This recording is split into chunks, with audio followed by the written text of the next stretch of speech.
Eu vou começar por você, Priscila, para que você possa trazer um primeiro olhar sobre de que maneira você percebe a educação pública no Brasil, numa consideração inicial, e se eu puder afunilar um pouco em um tema mais preciso, que você possa, nessa primeira palavra, também falar um pouco sobre volta às aulas. A gente atravessa uma pandemia, eu vi recentemente a manifestação da ONU de preocupação, né, da perda que se tem, da interrupção das aulas presenciais, aí tem o Enem pelo meio, tem toda uma retomada que precisa de um olhar muito especial. Então, por favor, com você a palavra para trazer essa consideração inicial. Mas já indo para a resposta, deputado,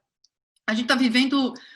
o momento da maior crise da educação brasileira. Na verdade, a gente está vivendo uma tempestade perfeita, porque a gente tem o Ministério da Educação que não age, né, então com um nível de omissão muito grande, imperdoável até em certa forma, porque havia, né, e há ainda, porque eles podem se recuperar, um espaço de coordenação dos esforços nacionais. Não é possível que a gente não tenha um levantamento em relação à situação dos estudantes brasileiros. Quer dizer, qualquer medida, eu acho que o governador sabe bem disso, porque toda a condução da pandemia, da crise da pandemia, é em cima dos números, do monitoramento, como está acontecendo. Na educação, a gente não tem um monitoramento nacional, a gente não sabe quais redes têm plano de retomada, não tem plano de retomada, quantos alunos estão em ensino remoto, qual tem sido o aproveitamento desses alunos,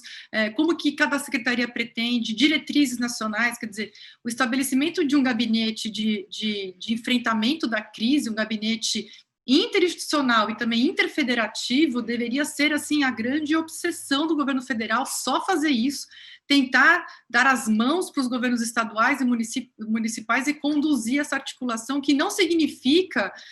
romper com a distribuição de atribuições que a gente tem pelo país, né, obedecer e respeitar a divisão de atribuições,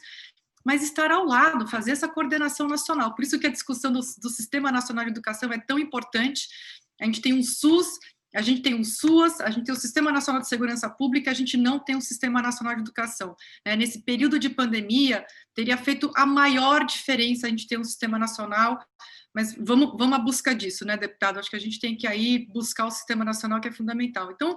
a educação brasileira está vivendo um momento, assim, de brutal impacto, né,